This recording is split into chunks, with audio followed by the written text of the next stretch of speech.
ಗಾಂಧಿ ನಿವೃತ್ತಿ ಪಡೆದಾರನ? ಕಾಂಗ್ರೆಸ್ಸಿನ DNA ನಿವೃತ್ತಿ ಅಂತಿಲ್ಲ ಮತ್ತು ಕಾಂಗ್ರೆಸ್ಸಿನ DNA ಪ್ರಾಮಾಣಿಕತೆ ಇಲ್ಲ. ನಾ ಕೇಳೋದು ಮಧ್ಯಪ್ರದೇಶದಾಗ ಯಾಕೆ ಮಾಡಲಿಲ್ಲ ನೀವು? ಸುಮಾರು 2 ವರ್ಷ ಸರ್ಕಾರದಲ್ಲಿದ್ದಿರಿ. ಛತ್ತೀಸ್ಗಢದಾಗ ಮಾಡಿಲ್ಲ ನೀವು ಕೊಟ್ಟ ಪ್ರಾಮಿಸನ್ನು. ರಾಜಸ್ಥಾನದಾಗ ಮಾಡಿಲ್ಲ.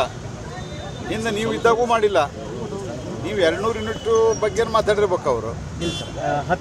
ಬಸವರಾಜ ಬೊಮ್ಮಾಯಿಯವರು ಮತ್ತು ನರೇಂದ್ರ ಮೋದಿಯವರು ಈಗ ಅತ್ಯಂತ ಟ್ರಾನ್ಸ್ಪರೆಂಟ್ ಆದಂಥ ವ್ಯವಸ್ಥೆ ಮಾಡಿದ್ದಾರೆ. ಹೀಗಾಗಿ ಅವ್ರಿಗೆ ಹಾಳಾಗ್ತದೆ. ಯಾಕಂದ್ರೆ ಅವ್ರಿಗೆ ದುಡ್ಡು ಹೊಡಿಲಿಕ್ಕೆ ಸಿಗೋದಿಲ್ಲ. ಅದಕ್ಕೆ ಆ ಟ್ರಾನ್ಸ್ಪರೆಂಟ್ ವ್ಯವಸ್ಥೆಯನ್ನು ಹದಗೆಡಿಸ್ತಾರೆ ಅವ್ರು. ಮತ್ತು ಅವ್ರು ಟ್ರಾನ್ಸ್ಪರೆಂಟ್ ವ್ಯವಸ್ಥೆಯನ್ನು ಹದಗೆಡಿಸಿ ಮುಂದೆ ತಮಗೆ ದುಡ್ಡು ಹೊಡಿಲಿಕ್ಕೆ ಹೆಂಗೆ ಲೋಕಾಯುಕ್ತನ ಹಾಳು ಮಾಡಿದಾರಲ್ಲ ಹಂಗೆ ಈ ಮುಂದಿನ ಈ ಸಿಸ್ಟಮ್ಗಳನ್ನು ಹಾಳು ಮಾಡೋರು.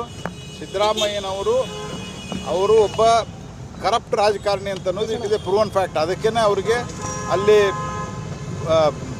ಚಾಮುಂಡೇಶ್ವರಿಯಲ್ಲಿ ಕಳಿಸಿದ್ರು ಮನೆಗೆ. ಅಲ್ರಿ ಇಡೀ ರಾಜ್ಯದ ತುಂಬ ಹುಡುಕಾಡ್ಕೋತ ಅಡ್ಡಾಡ್ತಾರೆ ಕ್ಷೇತ್ರ. ನಿಮ್ಮ ಮೈಸೂರಿಗೆ ಯಾಕೆ ನಿಲ್ಲೋದಿಲ್ಲ ನೀವು?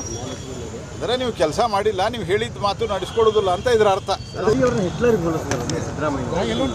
ಇಂದಿರಾ ಗಾಂಧಿ, ರಾಹುಲ್ ಗಾಂಧಿ ಮತ್ತು ಇವರೇನಂತ ನಮ್ಮ ನರೇಂದ್ರ ಮೋದಿಯವರು ನಮ್ಮ ದೇಶದ ಚುನಾಯಿತ ಲೀಡರು, ಚುನಾಯಿತ ಪ್ರಧಾನಮಂತ್ರಿ. ಇವ್ರು ರಾಹುಲ್ ಗಾಂಧಿ ಏನಂತ ಪಾಪ ಖರ್ಗೆ ಅವ್ರು ಮಾಡ್ಯಾರ. ಅವ್ರನ್ನ ಯಾರು ಹೇಳೋದಿಲ್ಲ. ನಾವು ರಾಹುಲ್ ಗಾಂಧಿ ಸಂದೇಶ ಎಲ್ಲ ಕಡೆ ದೇಶದ ತುಂಬ ಪಸರಿಸ್ತೀವಿ. ಖರ್ಗೆ ಅವ್ರದ್ದು ಪಸರಿಸ್ತೀವಿ ಅಂತ ಯಾಕೆ ಹೇಳೋದಿಲ್ಲ? ಇವರಲ್ಲಿ ಸರ್ವಾಧಿಕಾರ, ಕುಟುಂಬ ರಾಜಕಾರಣ ತುಂಬಿ ತುಳುಕ್ತಾ ಇದೆ. ಅದು ಯಾವ ಸರ್ವೆ ನನಗೆ ಗೊತ್ತಿಲ್ಲ. ನಾವು ಸರ್ವೆ ಮಾಡಿಸಿವಿ. ಭಾರತೀಯ ಜನತಾ ಪಾರ್ಟಿ ನಾವು 100% we are going to come back.